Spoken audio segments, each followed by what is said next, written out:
Bang, bang. What's up? What's up? I'm back. Got shut down by Instagram. Gonna wrap up the interview with Martin and then get ready. What's up? What's going on, bro? Cartel, what up? La Caban. Good Lord. Hey, yo. Echo in the building. David Alpha, man. We did. And Martin, drop a comment so I can bring you back on. So we can wrap up, you know? Them girl in the building. What's good, Mimi? Jay in the building. What up? I King, welcome back. Team No Sleep. Yeah. Yeah, man. So yeah, I thought yeah, that is what it is. Don't you have an 8 o'clock after this? Yeah, I do. But I wanted to wrap that because in terms of just the access, you know, to fame, right? It's a lot easier, right? Like Jazzy has so much more followers. So if you have an artist online, it's so much easier for him to promote and market the artist by just dropping them online compared to like 10 years ago. Right? Man, and then it's not just the access, bro. Let's not forget the name that he made for himself, right? It's easier for him to call, an Empire Africa, call, Africori or Warner Brothers, or call, any of these major distributors and say, I've got an artist coming up. It's Jazzy, man. You'd be a fool not to listen. You know what I'm saying? Which is what I think, again, we have enough OGs that aren't doing what the Hillbillies is doing, putting out talent, still kind of waiting for that next wave for them to blow. You understand what I'm saying? And you can put that same energy, that same experience into the next talent. And, we can talk about contracts and all that, but hopefully, Olamide did it for Fireboy. I don't see a reason why, any of the OGs can do it for the up and coming one. And they just keep pushing that movement forward and forward and forward. Because trust me, I'll take a new song from Fireboy before I take a new song from an OG right now, just because it's fresh. It's fresh. It's fresh. It doesn't mean what's your prediction? Time. What's your prediction for 2021 in terms of that there will be no COVID in 2021? Amen. Where's my bell? I need a bell, man. Amen. No prediction as far as where we're going 2021. Yeah. Yes. I don't know, man. I think that I think Bonner still remains. I feel like if Bonner can drop an album that can do 50% of what the African Giant did, it's going to be a problem. Yes, and it will. The only challenge that I think that Bonner may have is the same problem he's always had, is doing it for self. You understand? And what I mean by that is that sometimes the movement is always bigger than the artist. He needs to go get the Grammy for the continent. You understand? Whatever it's going to take for him to get it for the continent, that's what he needs to go do. That means he has to, be less of himself. You know what I'm saying? Which is a lot to ask for an artist, that they're grinding daily and they're using their own pure God-given talent. But we're asking them to do something that's bigger than himself, and that's what it's going to take, bro. To be honest with you, it's not going to be talent. It's not going to be who got the most numbers. It's going to be who's the most humble and willing to rep for the culture, and that's what it's going to take. All right. But I think he's in the forefront. My prayer every day is that, Bonner bring it home for us. We're praying for him. Yeah, man. So thank you. That brings us to the end. So I'm gonna, get into my quiz. Life with Cos quiz. I hope you're ready for me. Exam time. You may have to take the jacket off. It's getting hot in here. It's getting hot. All right, but your best performance at the NEAs. Jesus, come on, man. Chuck City boys, man. Legendary. MI, Ice Springs, Jesse Yeah, Jacks. Come on, man. That's the legendary performance right there. shut down. For you, Houston or Lagos? Oh, absolutely. LA, bro. I'm a Brown fan, man. LA, okay. All right. Hollywood or Nollywood? Man, I love my Nollywood people, but Hollywood is dear Uh-oh. to heart, man. King Sunny Ade or Fela? Damn, bro. I'm all about the beats, man. Afro beats, fella all the way. All right. Pounded yam or jollof rice? Jesus Christ. Pando, I'm an kitty boy, man. Don't do that. Instagram or Twitter? Man, fuck both of them. Nah, IG, man. IG. Zimo said KSA. IG, all right. Nah. Women, makeup or natural? Damn, man. Gotta have that face beat, bro. Basketball or American football?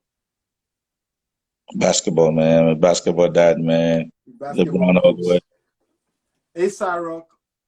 Is it Asa? Yeah. Asa Rock or Murphy's? Oh, you mean the restaurants down there, The Asarok restaurant. or Murphy's? Asa Rock. Murphy. Man, Which one? Do you Murphy's, even bro. go to any of them? No, either one. I don't go to either one. But So where do you Murphy's go? though. You Where do I rather? go? You know, Yeah. my boy has a joint up in the north side right now. It's Fusion Vibes. That's where I Okay. go. They do food. They do food also. Yeah. It's a suya based type Nigerian Okay. restaurant. That's where I go. But Murphy's, I've been at Murphy's and Nassau Rock more, but they're a little bit further away from where I'm at. So, but I'll Okay. do Murphy's before Nassau Rock though. Asa Rock. Okay. Yeah, I like Murphy's. Apple or Android? Android boy, Android man. I ain't messing with that Apple joint, man. Tiwa or Yemi Alade? Tiwa is my girl. You know, I'm Team Savage. You know, just in case you don't know, you know, I'm Team Savage. Everything Savage. No loyalty, man. I'm telling you, Yvonne Nelson or Juliet? Juju all the way now. What kind of question is that? You're biased. You're biased with that one. Facts all day. Facts all day. Oh man. Well, thank you so much. I had fun Yeah. doing this. Yes, man. It was a pleasure. Thanks for having It me. was necessary. Absolutely. Best of luck. Keep pushing Yeah. the movement. Get Yeah. everybody on. Get Shout them out to on. me, man. Shout out to Embatic. Yeah, shout out to Google's Android Gang. That's what's up. All Yeah, right, brother. Emblematic was on there as well. Shout out Yes. Emblematic. Shout out Bula. You Yeah. understand? Oh, here goes the boss. Mr. Eson Everybody's is on on here. Shout out Mr. Software, Eson. Zemo, Duke, Yeah, Prince, Zigzag. everybody. Yeah, big up That's what's up. everybody, man. That's what's up. Yes, sir. Yes, sir. Q Kimani. Kimani said, you want it, I know, right? right? That's what's up. Q Kimani, what's good? I know. All Oh, right, bro, man. Let me let you go. Get on to your yes, next get guest. ready. You Absolutely. know, yeah. All right, keep up. Keep doing it, man. Good luck. Absolutely, brother. All right, nice one. Oh, man. Yeah, shout out to Martin for coming through. Software was good out here. So I spoke to Hill Blease earlier. Shout out to Embatic. Shout out to Martin making this happen. It was dope. I had fun really doing it from his perspective, his ideas, his plans for the industry and things like that. So I got to hit up Audu. He's the next person I'm talking to. So check him out to see if he's ready. Yes, Zimo. Nice one, my brother. Yes. You know, make sure it's good for us. I'll do. Hey, bro. Ready. Yes. Knees making money, man. He forgot all about us. Let's bring our brother in, man. Paint this for us. Where is it? Okay, cool. Bang, bang, bang, bang. Hey. What, bro? You in the gym? No. I hope you're not in the gym, oh. No. I'm just sitting down. I'm just sitting down. You're in the park. Yes, sir. Well, not a park per se, just behind, the house and all that. How are you doing? No, so you came out, no mask, no gloves. Not out here. Not out here. I'm not in Jersey, by the way, or any of those crazy places. Oh, you're So not in the it's city. Okay. no, I'm not in the city at all. So All right. Okay. All right. yeah.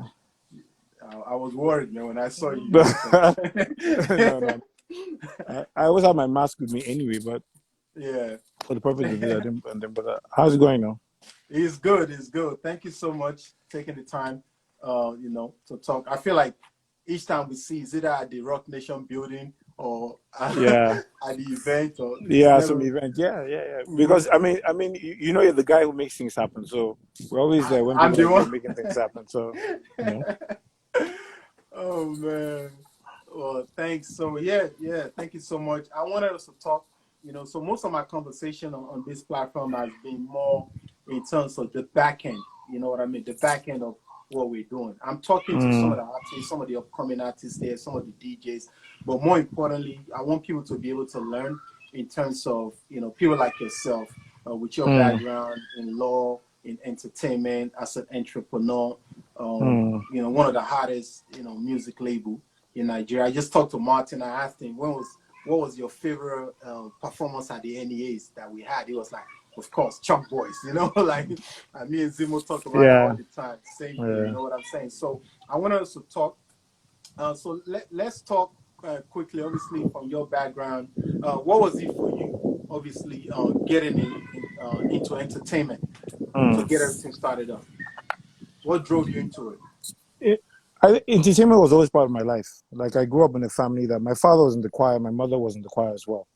So I come from a very religious family. So we had devotion every morning and every night, and you sing choruses and you sing hymns and things like that. And because my father was in the choir, he would teach you how to sing properly. So I grew up knowing what alto or soprano and all those things were. Yes. I knew about tone, I knew about range, I knew about things like that just growing up. So that was natural. Like that was just a natural part of growing up for me. And then I think when I was about 11, my dad got us a music teacher, bought us a keyboard. So I started playing, I started composing tracks myself. And then I learned, this mid-80s, so I kind of learned how to connect a microphone to a double deck player and record over a jazz beat. So I started, singing and rapping and freestyling and things like that. So that's so it was always sort of like. So you were always you had a creative background anyway. Like yeah, I am a creative. I'm a creative that happened to have the legal discipline, but I'm at the end of the day, I am a creative. That's why I did it. I do it because I love it, not because it's not a job for me, or it wasn't a job for me when I was doing it. It was more like just an expression. Just because you don't have a good voice yourself, or you don't have the talent, so you promote those that have the talent. So basically, that's what it was for me. That got it. What was it for you? Like obviously coming into the industry at the time, even you setting up. What were some of the things that you saw that you felt, what, I'm gonna come into this space, right? And I don't want to do what everybody is doing. What am I gonna do different? Well, I mean, I think first of all, what I saw was that there was an opportunity. When you think about so at the core of it, I think I'm an entrepreneur. Who's an entrepreneur? Entrepreneur is somebody who watches things and then responds to a problem or responds to a gap. And what I saw was that there was so even Chocolate City, like when it started from when I was in university. It started because a bunch of friends were there and we found out there was nothing fun to do in school weekends. So we created a rave where we bring DJs, they pay a fee, you dance, and then we didn't have artists per se in Nigeria. So we had the biggest celebrity was Jimmy Jazz, right? Literally. And then there's a guy called DJ Brown. So that was the closest we had to stars. Maybe Shino Peters. No, actually Shino Peters was even before my time. It was more like, and that was okay, like people like Two-Face was in school with me, right?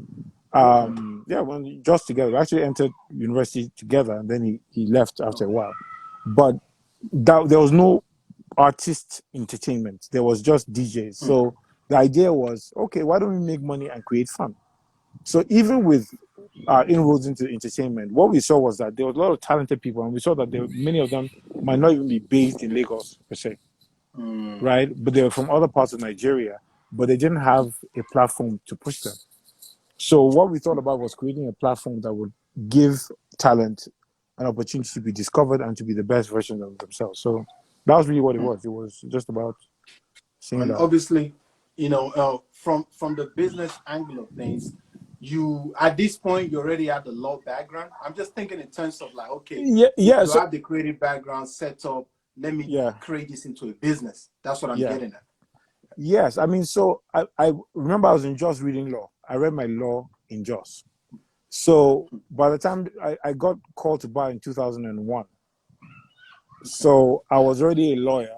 But what really happened was that around 2001, we started something called the Guild of Artists and Poets, which was like a literary society, right? And what we were doing then was just basically promoting talent.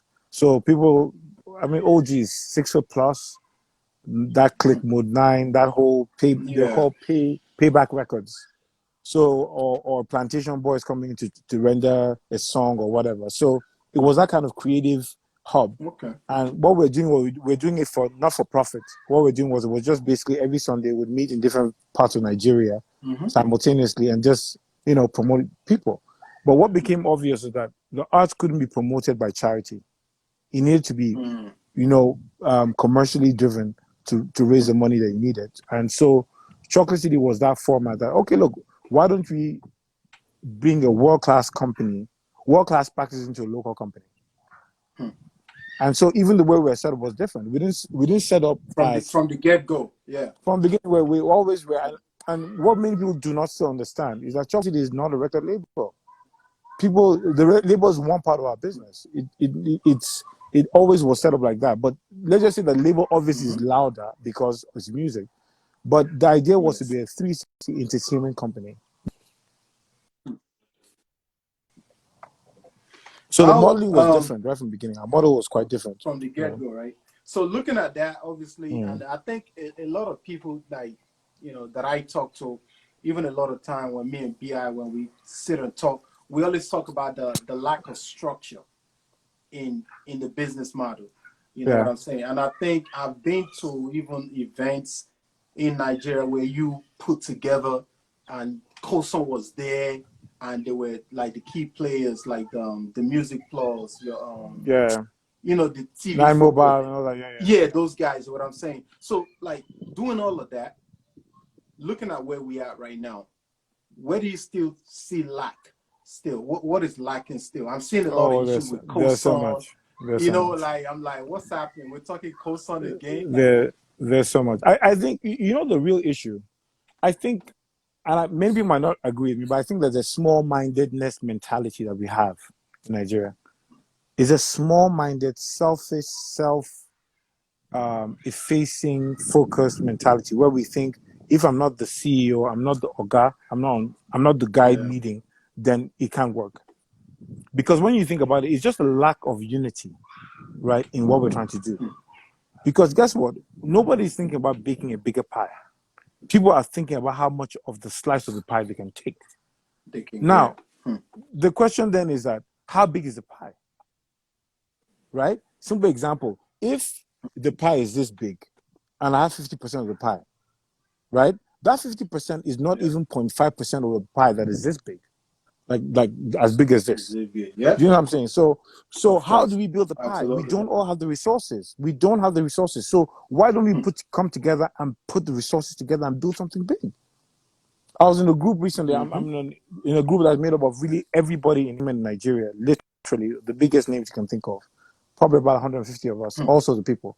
And we're having a back and forth conversation. I said to them, realistically, how many of us in this group have companies worth $50 million individually? 40, 30, none. So when a global investor is coming to do business with you, he's looking at these small mushroom companies that are hyped simply because the number of entrants and the barrier to entry is so low that anybody can come in and have a hit, or anybody can have a hit song. But what is the value of that hit song? How much money are you making for that hit song? Let's be honest. Yeah. You know, so I think it's small-mindedness that because when you think big, that flows into my next question, right? How lucrative would you say the industry is for new investors that are interested? it's not that lucrative. It's not, and it's a lot of hype without any real. Listen, let me be honest. When you look at the history of Nigerian music, right? Let me just say that the people that you see on Instagram are not the guys making the money. Facts. I've been in business for 15 years. I can tell you, the people that really have money, they don't flaunt it like that. With the cars, showing the pool. It's part of the show of the business, and it's cool. Money on exactly, it's part of the show because it's aspirational. But the truth is that when you look at the bills that people have to pay, if you see how much it costs, it is bullish. People are not making that money, but they're fronting, they're living above their means, and it's cool. But until we get the structure right, I'll give you some example. Imagine if Nigeria had a streaming service that had 10% of Nigerian population using it. That is 20 million users a month. And say, let's even say it's at $1. $1, which is 365 or 400 naira, right?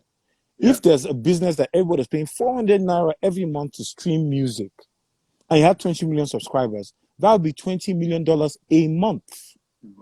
Bro, that's $240 million a year. So if I own a record label and I even have 10%, let me say I have 2.5% of that. 2.5% of $220 million is what? It's some change. It's already way above than owning 100% of the little small thing that you small thing. How many labels are doing that? So even with the biggest acts that we have, how much are they really making for the music? When you break down the costs. So imagine that, let's say a big artist in Nigeria is getting 10 million naira a show, right? Let's say he pays management 10, 20%. Let's say he takes care of bills, generator, traffic, operational stuff.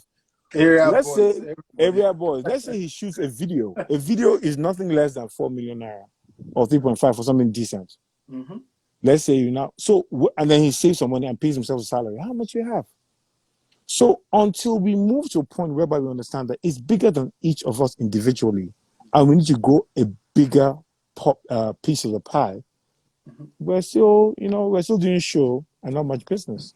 Yeah, I mean, like we had Spinlet, is it Night Mobile, MTN Plus,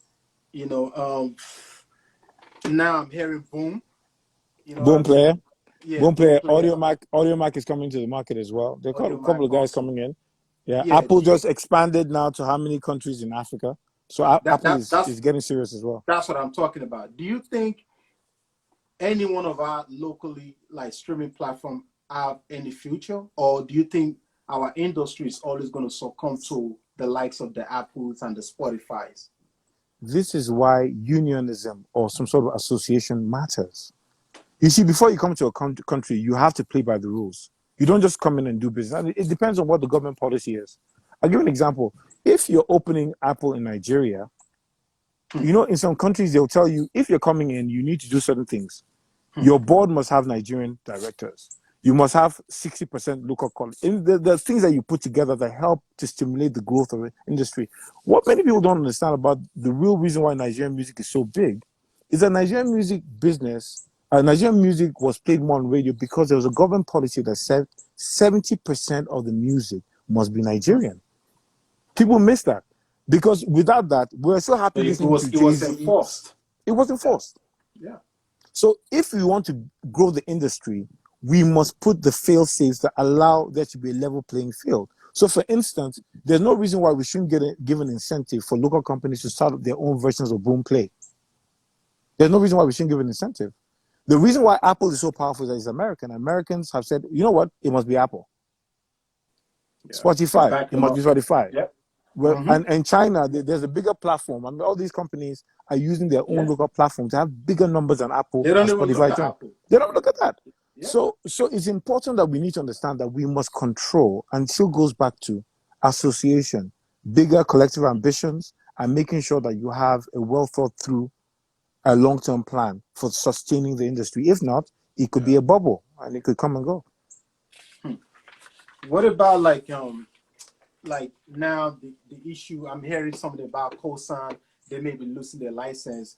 How important? I mean, what do you think? For me, like the lack of transparency in terms of like the back end to this business. Yeah. So it's a very complex and it's a long story. That story about Cosan could last 17 interviews. I don't want to go into that because you can take the whole, I know, just it's a whole mess. The shortest is a tale of two enemies. It's a tale of two personalities that have held Nigeria hostage. It's as simple as saying, you and I had an organization. You used to be my chairman. I used to be your deputy. I left and started my own. And then I'm angry that you are competing with me in the market. And that drew us into a almost 20-year battle as we speak between two personalities. Now, what's happened is that the revocation of Cosan's license is on a technicality of a name. Putting it's so in law we call it passing off, or shall I? Yeah, it's like off in a sense, similar to another one that you misplace one for the other. So if you did Coca-Cola and somebody said Go-Go-Cola, it's similar. Or Fanta, and I call my brand Panta, right? So the technicality is that it's called Copyright Society of Nigeria, and then MCSN is called Music Copyright Society of Nigeria. So it's off of that technicality that they're saying that it's passing off. But it's a deeper war beyond that.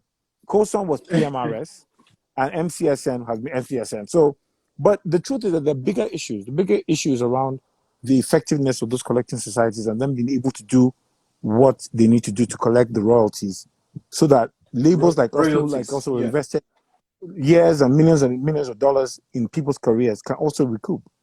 And so that the artists too have a pension when they're old and tired. And so it's a big issue, and still the one thing we have not been question. I mean, we haven't answered shall that I say, up to date. yeah.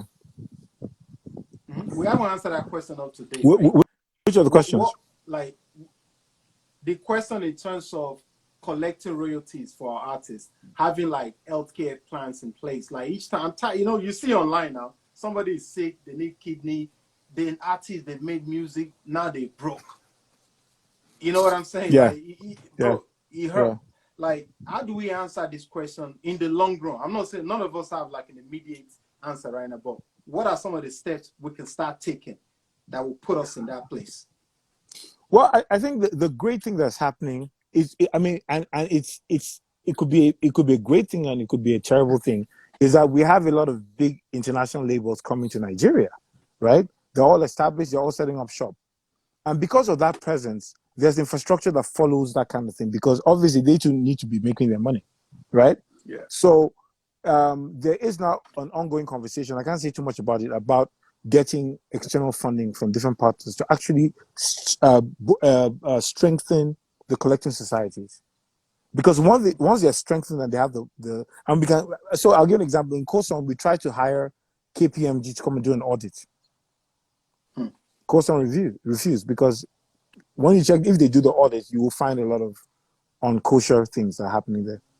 So it's big money, it's big players, and it's collective ambition. And that is happening already. It's slow, but it will happen. Unfortunately, in terms of the government, they're not prioritizing this sector. Now that crude oil has crashed, they're going to have to, because that's the only thing that is bringing some sort of good, some employment, some good PR, and generally reinforcing the Nigerianness of Nigeria. That's the only thing that we have right now.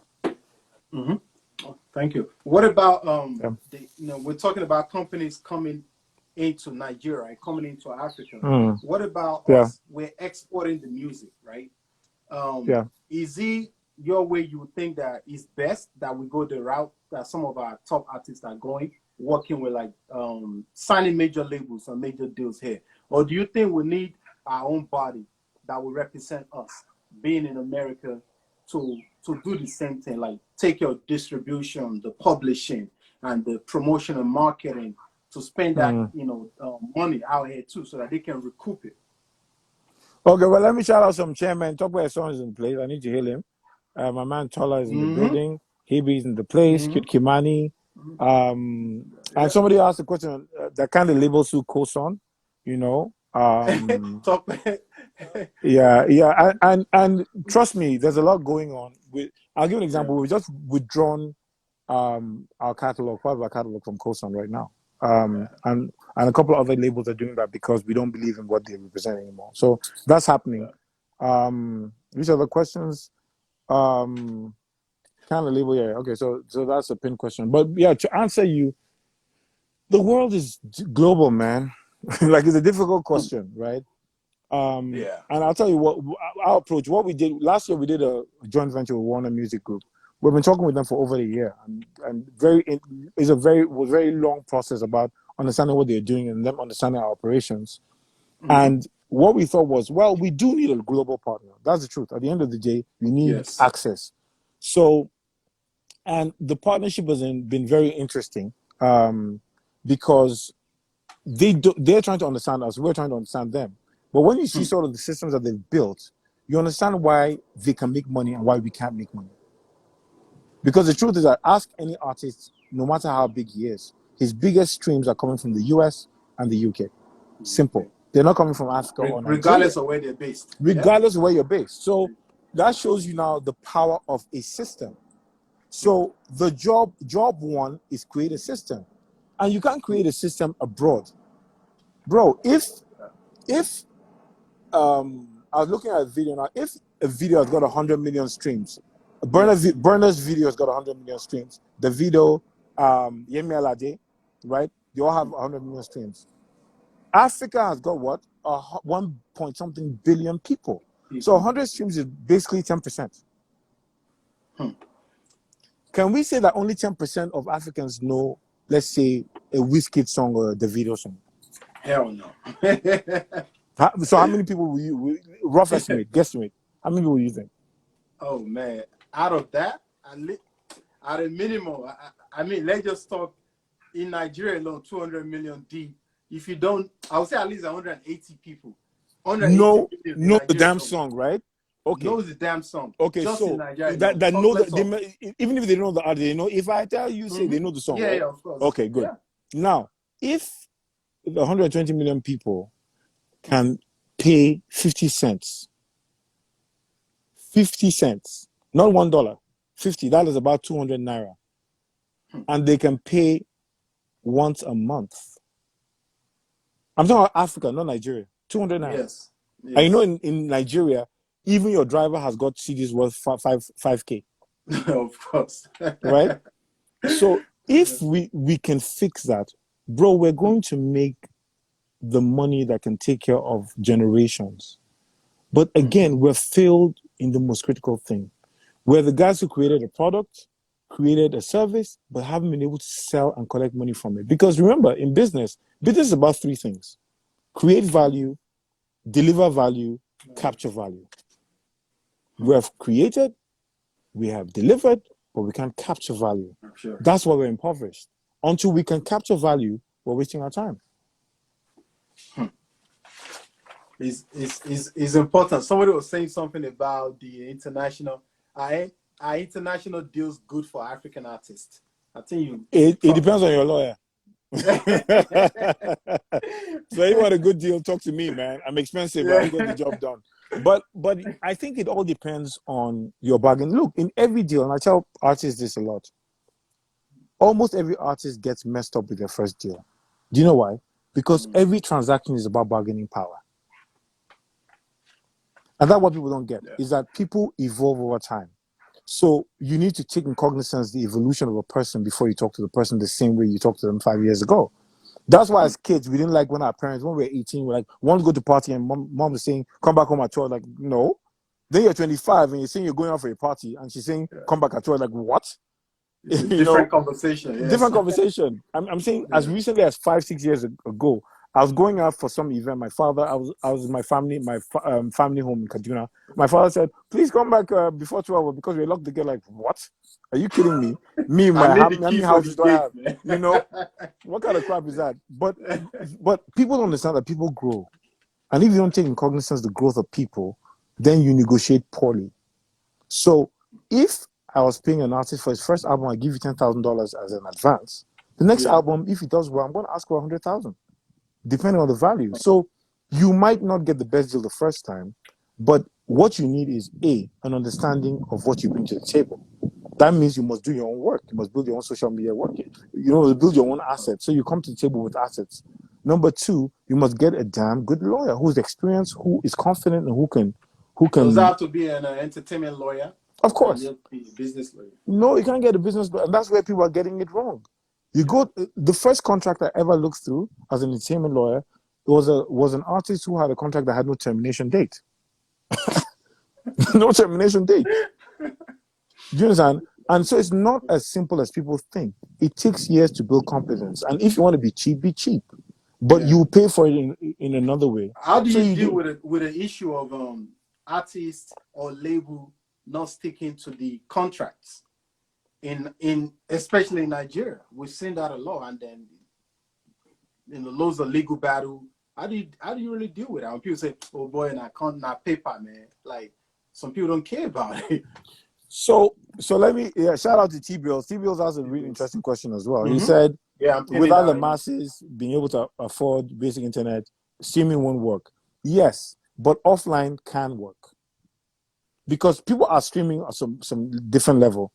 It's really about getting the solutions that, and in fact, I was in Kigali earlier this year at a conference that was held with Afrexim Bank, and there was a company that we met that does actually they've shrunk the streaming size, the bandwidth so low, they can almost do a band.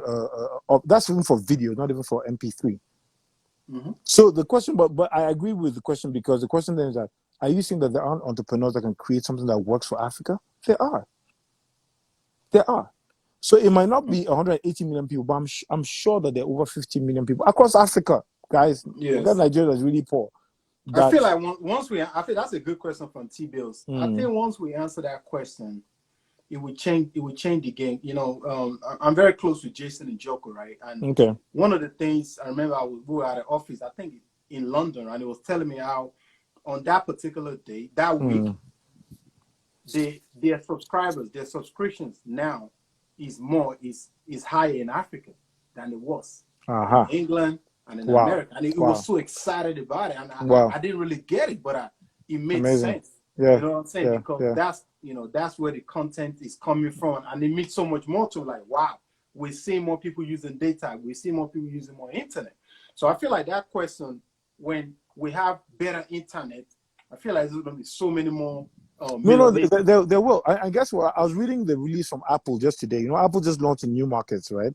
They're pricing the subscription at $2.99 instead of $10 in parts of Africa. So you see, they're thinking along. So for the markets. Exactly. So I think that's going to happen more and more. People will have to price correctly, but those numbers will go up. But back to your question around enforcement of contracts. I think, and that's where, so when I came to the industry, this is one of the things that I was really passionate about. Spurred by what happened with my client that had the contract that was totally unfair, that made no sense. And we got him out of that contract. In fact, the first artist that we signed, we also got him out of a terrible contract because that's what my background was. My background really was in litigation and contractual law. And then adding that, I'm building the entertainment focus.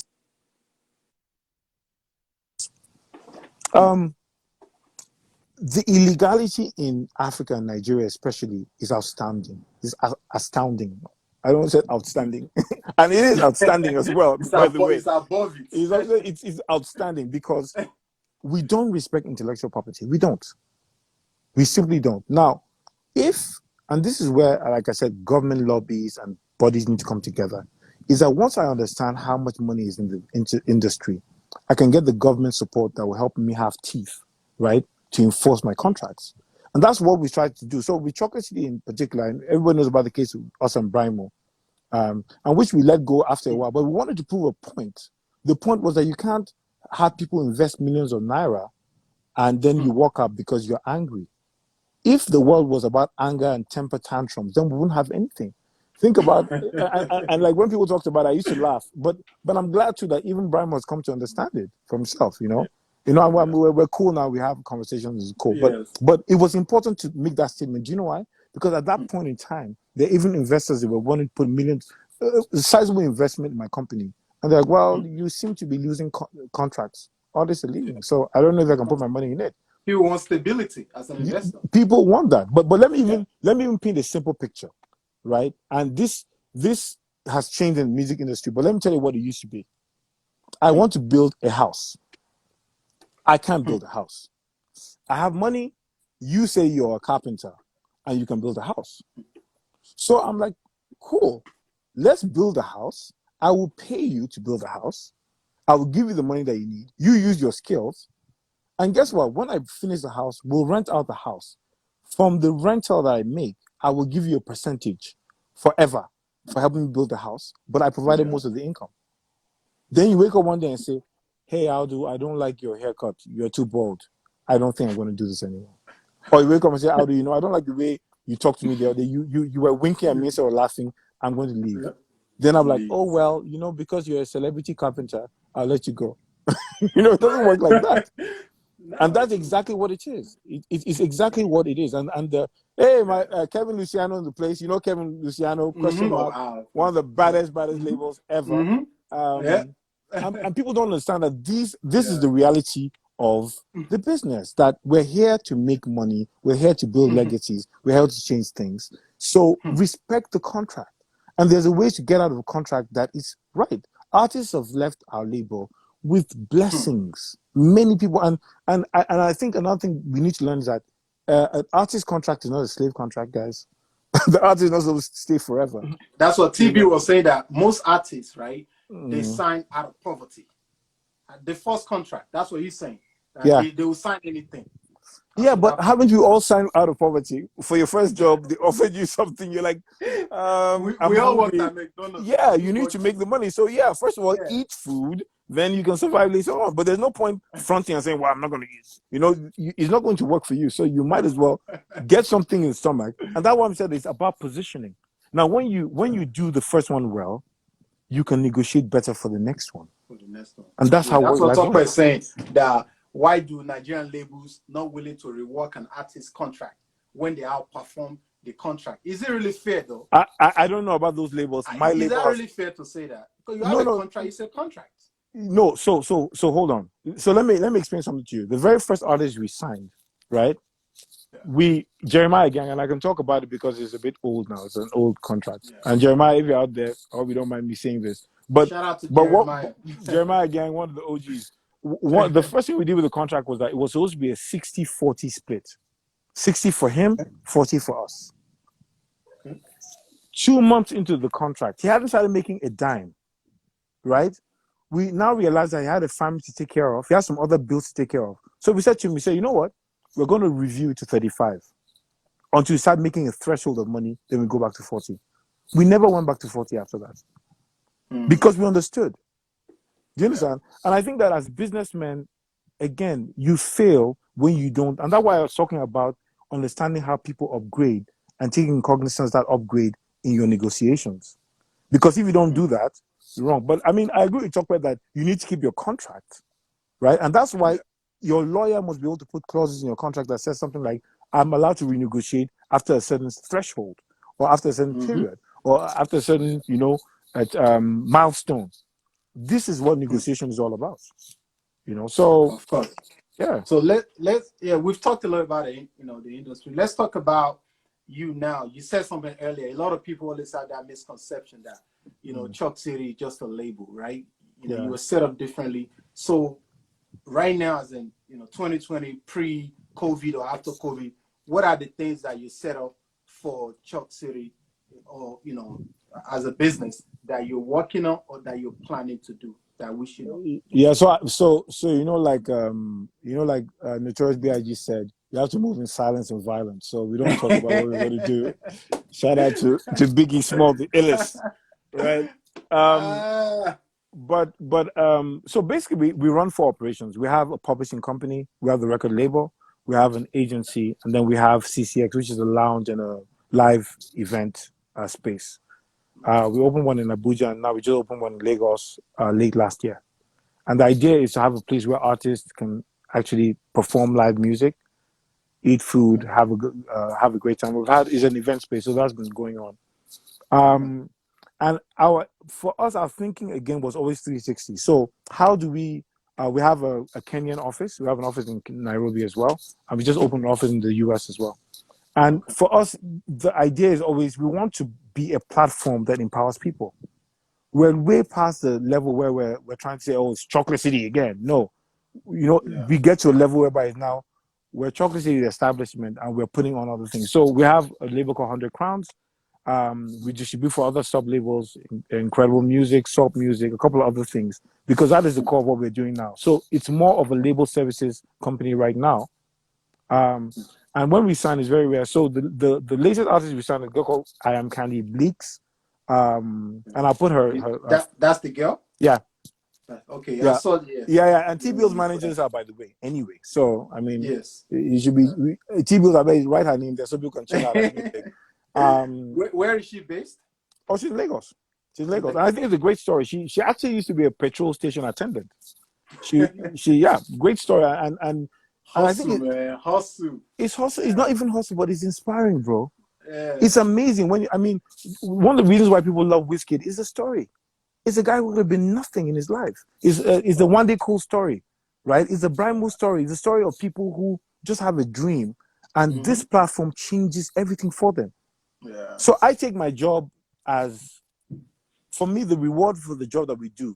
Honestly, right now, it's not monetary. I mean, we made some money, let's not lie. But it was not monetary. It's that we're happy to be part of a story.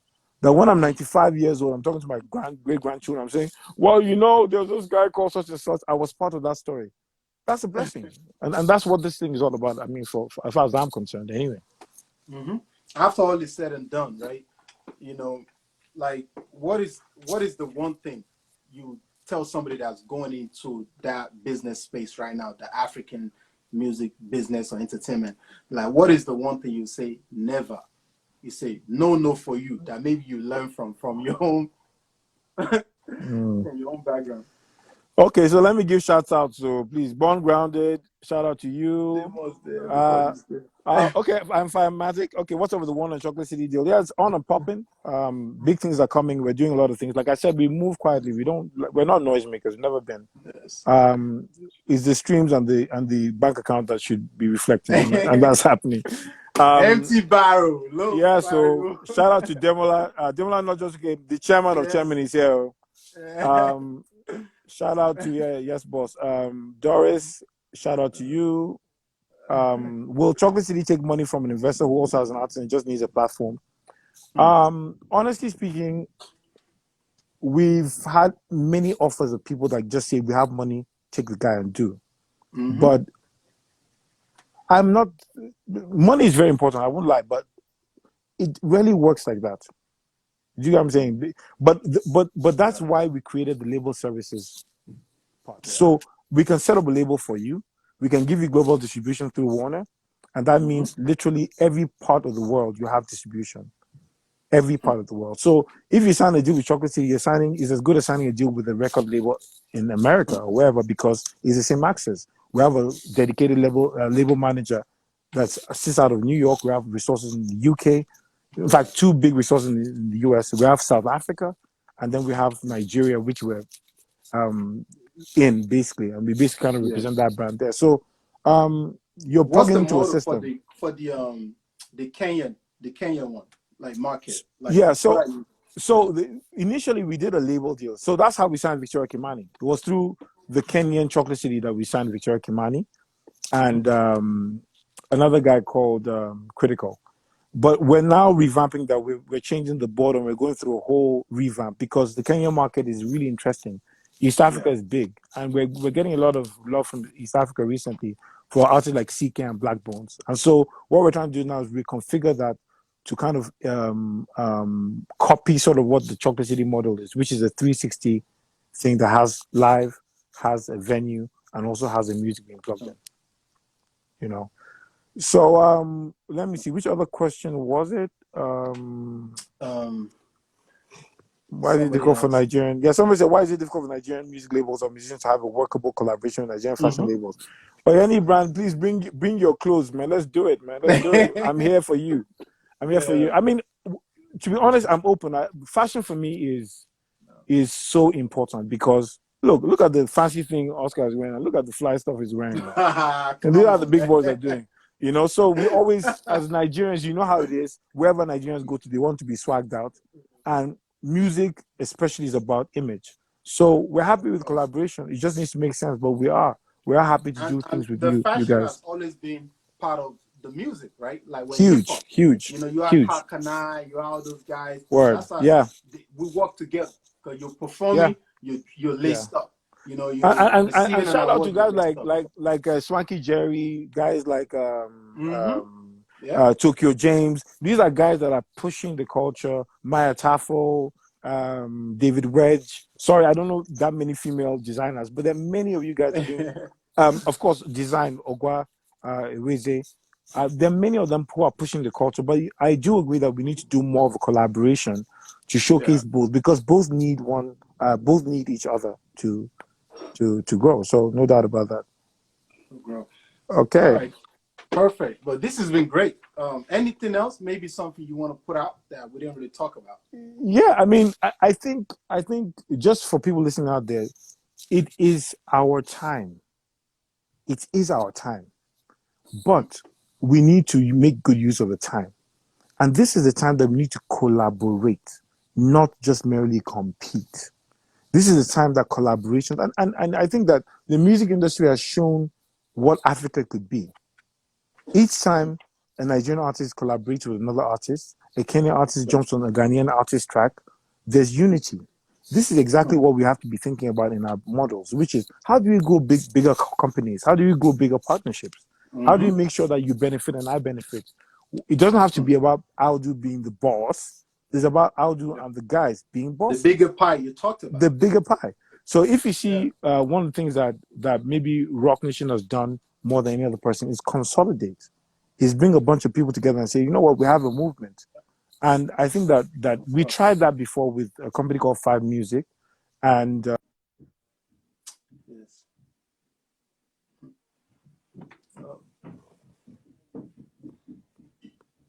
that's on my internet. Can you still hear me? I think I'm losing the internet here. Audu is out in the park somewhere, so I think he's losing network. Okay, you're back. Okay, let me bring you back on. Go live. Yeah. Yeah, sorry about that. No problem. Yeah, sorry about that. Yeah. So I was saying that I think this is time for collaboration, and because there's always power in numbers. There's no doubt about that. So we can negotiate better deals if we are more. We can ask for more money if we are more, and we can bring more value if we are more. So it's important. But I think just in closing down post-COVID, I think that the music industry is going to be not heavily disrupted, but reasonably disrupted. And it's those that are thinking beyond what is happening now that are going to survive. So you've been seeing those wars going on, you know, this guy versus that. It is great because it's doing a lot for the catalog.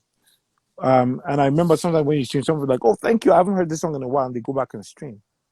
And this is sort of what we need to help to build it. But beyond that, we need the tech people who are on this call or not to begin to think about how do we build distribution for Africa? Because once we can crack that distribution piece, look, we'll be billionaires, and I won't be on this. I'll stop taking these calls. I'll be a real billionaire with me. I'll just stop taking these calls.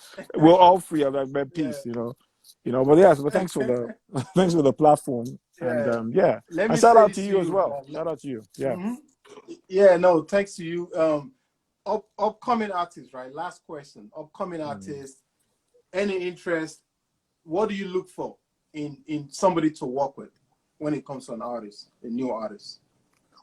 So it's changed a bit Because from. that's always the question, man. They don't, I'm sure they disturb you. I'm sure as much as they disturb me, talk by all of us. Like, Oh, they do. sign me, sign me, sign me, Sign me. And yeah. then problem, after you sign, then you resign.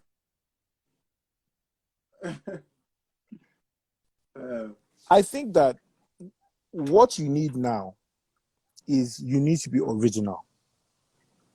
It's important. Originality is quite important. I don't want to sign the next Wizkid. Wizkid's already there. So I don't want to sign another Wizkid because nobody can beat Wizkid.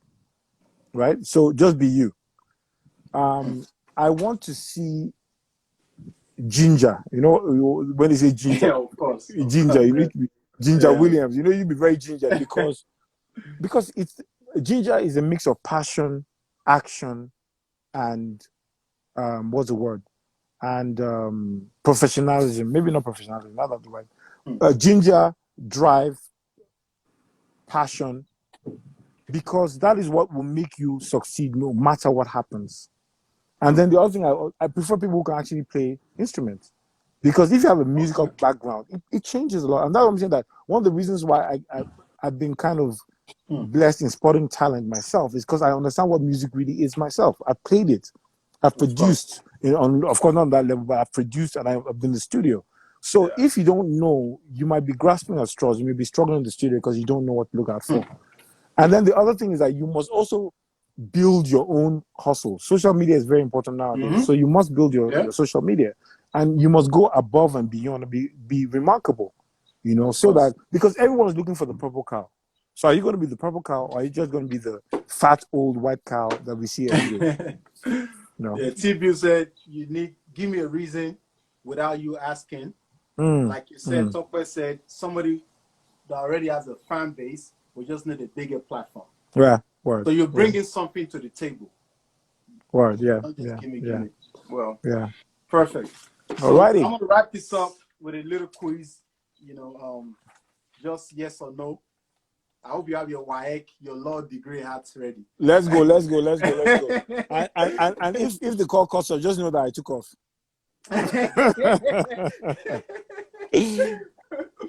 All right, cool. Lagos or New York? Lagos.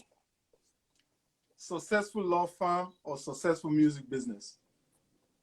Music business. Movies or games? Hey.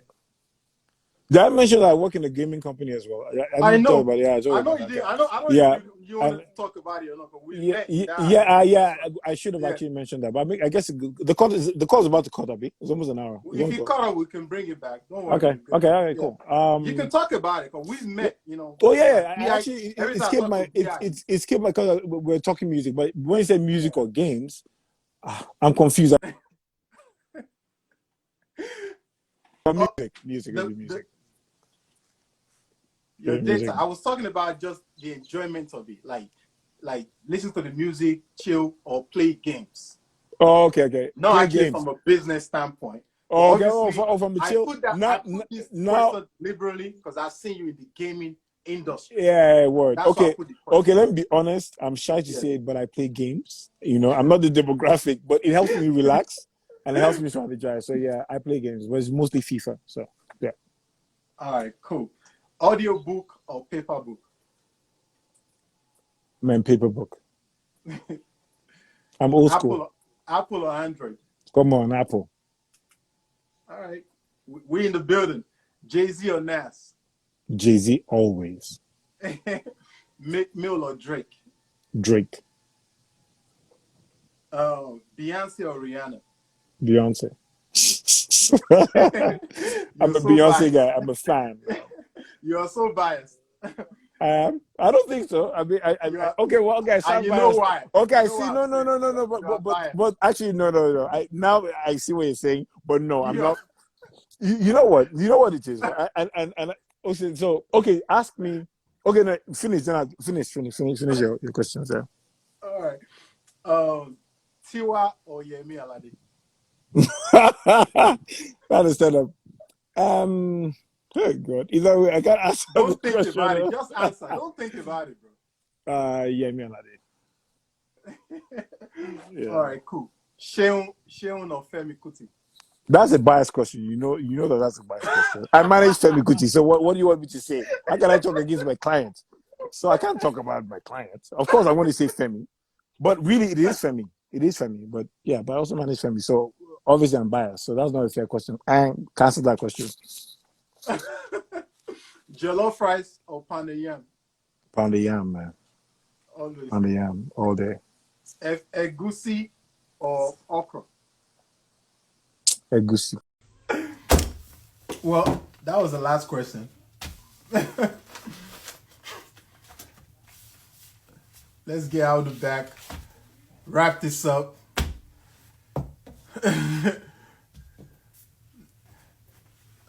Oh man. Okay. I'll drop a comment so I can bring you back and then we'll wrap it up. Okay, perfect.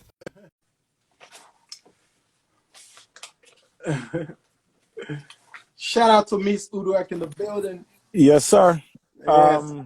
So you didn't ask the ultimate hip hop question. You didn't ask the ultimate. Biggie or Pac? Yes, that's the question, man. Biggie or Pac? Who would you bring back? Of course, Notorious B.I.G.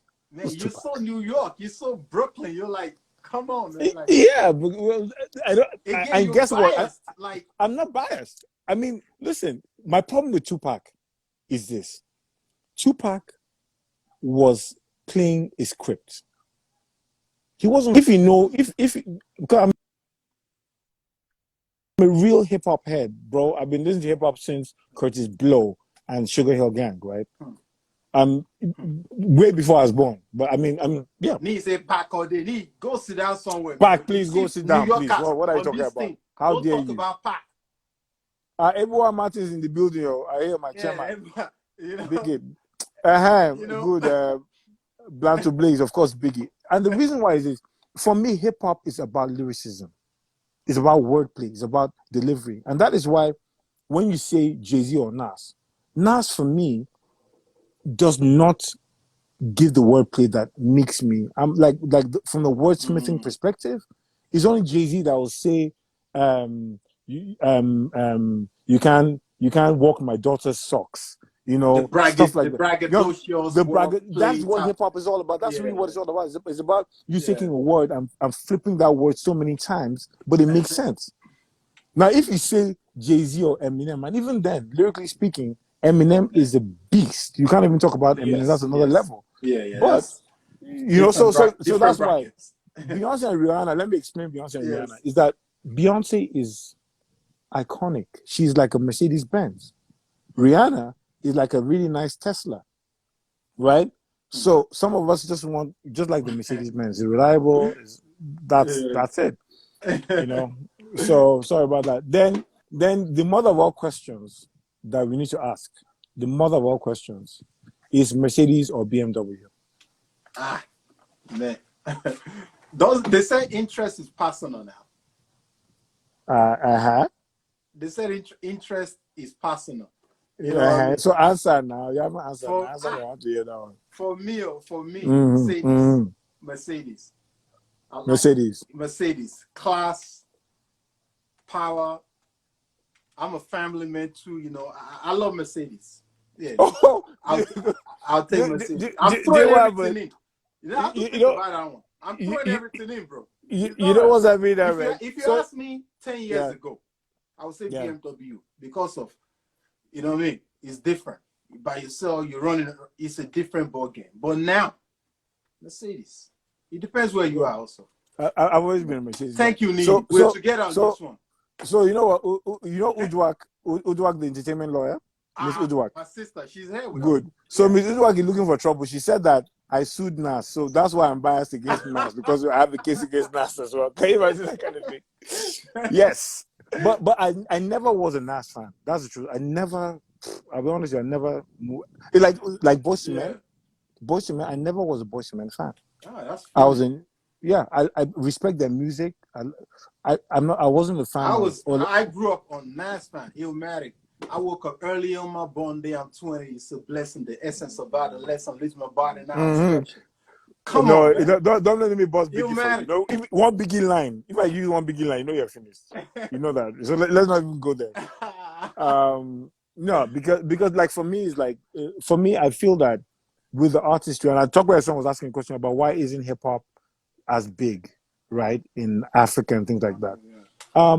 I think that is big. I just think that the translation isn't big. You know what I'm saying? And we need to understand what that hip hop thing is. If you go to Fino Fest, you understand that hip hop is big. If you go to Jos, Children, and you see how people respond, it's big. You go to Kano, you go to Kaduna, these are places where hip hop is huge. The problem, however, is that the radio does not play hip hop like that. And even in the States, there's a way that I mean, you have it's to about move in a circle. exactly. It's in a circle. So it's Yeah. going to get better. But I think that in a sense, because it's also like a quiet art form, it's not quite the same thing as when you listen to Afrobeat or listen to a fella version and stuff like that. You know, I think do you it think might the be era different. has to do with that also? Because we're saying that now, right? Because when we're talking Nas, Mobb Deep, Jay, Reasonable Doubt, you know, Outkast, like the music was revolutionary. But at the same time, those are the music we were playing in the clubs. You know what I'm saying? Yeah, you're right. You're right. And like now we just want to party. We're like, oh yeah, you know, we have the right to vote. We have the right to do that. As of those days, we brilliant. lack so much things. I see what you're So saying. they use it. And you know what you're saying is so brilliant, because look at Nigerian music in the 70s and the 80s. Fighting in Soweto, fighting for my people. Free South Africa, but you know, it was always things around that because of the time. And now people are just chilling, like I pop champagne, shake that, you know, is twerking. So the times have shifted, and the messaging. I know something about, like somebody was talking about, like the reason why artists struggle with their sophomore albums as compared to the debut albums. It's about the truth.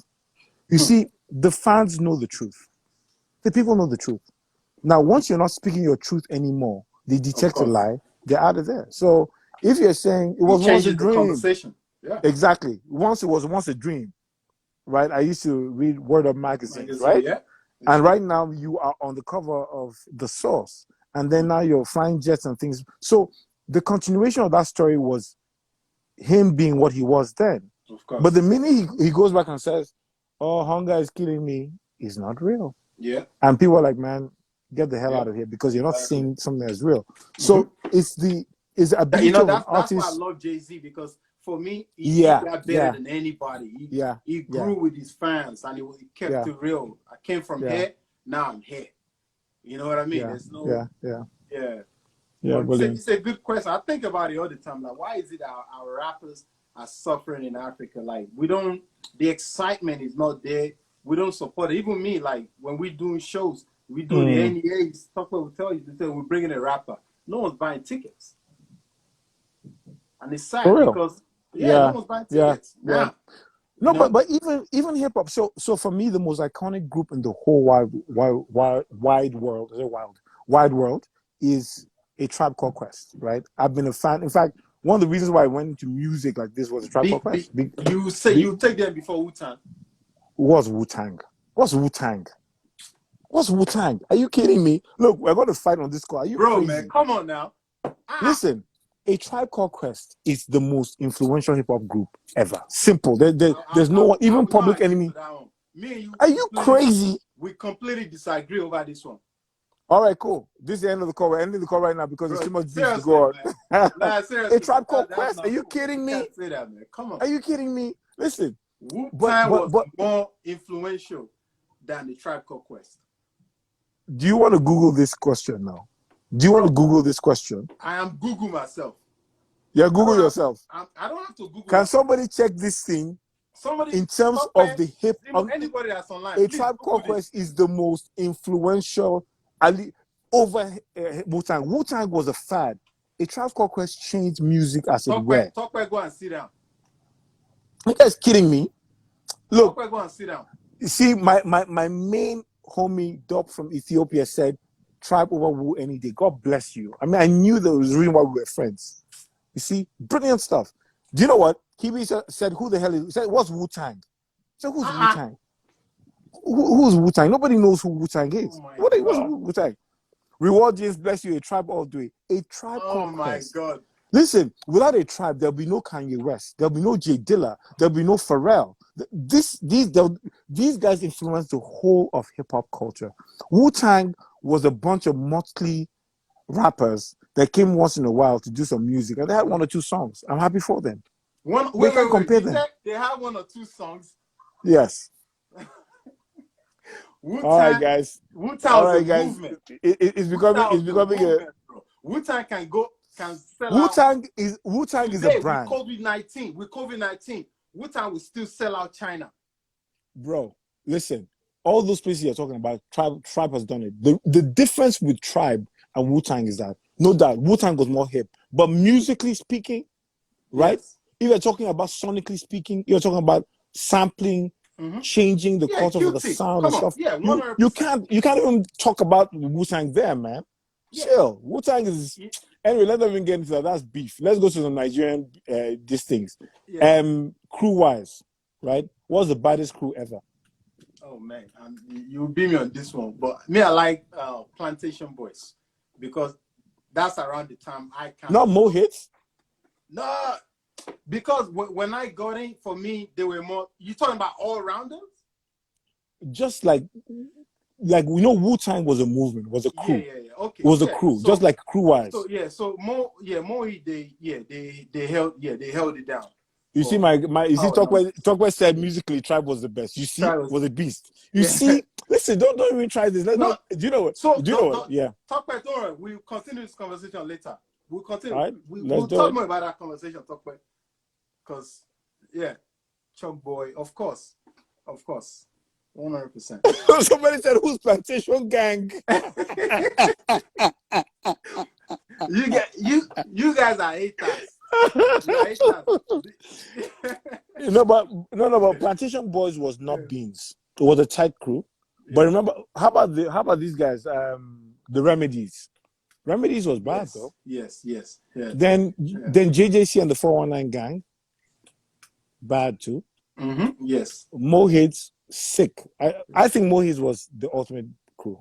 Yeah. I think it was the ultimate crew. I think by the time Mo Hits came in, the music as a whole was getting bigger, and they did so much.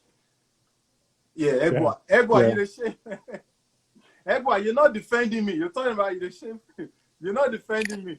Oh yeah, but Storm was in the building too. Storm was bad.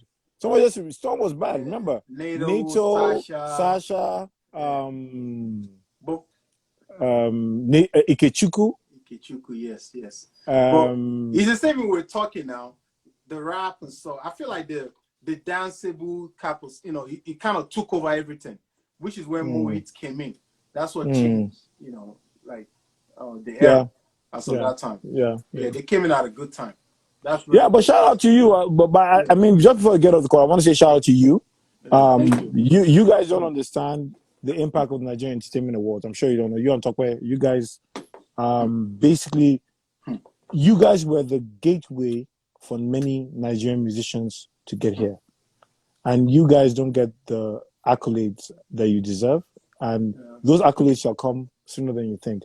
But shout out to you because, you guys took a big risk. Nobody believed in it. It wasn't even anything. I mean, now it's easy to take the risk, right? Everybody's jumping on Afrobeat. I want some Afrobeat. Yeah. Every 2 days, I get some call from some strange white guy from California or something. Say, oh, Chocolate City, okay. You got some Afrobeat? So now it's hot. But when we were sending messages and talking about Afrobeat, nobody was listening. So shout out to you guys. Great platform. It changed the game. And I'll say too that for us as Chocolate City and for the crew, we really benefited from that relationship as well. Yeah. And we're excited about the next things you guys are going to do. And we're here with you. We're supporting you. No, thank you so much. I really appreciate you taking the time out to do this. We learned a lot of stuff. Thank you so much. See you soon. Anytime. All right. Yes, thank you, everyone. Dr. Thank you all so much. Everybody contributing your questions, your comments and stuff. It was definitely another, African entertainment music masterclass. You know what I'm saying? Again, we're going to upload these. We're going to have it on YouTube. Thank you all so much, everybody in the industry that tuned in. Big up. We are all one. We are all family. We know the fights. All right? Everyone, more fire. One love, everybody. One love. Everybody be safe. All those visas, NEA's process, of course. Of course. Thank you all so much. Nice one, Tokwe. Nice one. David, I see you. Thank you all so much. Q Kimani, Miss Uduak, T-Bills, everyone that tuned in. Jay, Nee, big up, everyone. Thank you all so much. More blessings. What am I doing tomorrow? Yeah. So much more coming. I have, a few more folks lined up. Thank you all so much. Bless.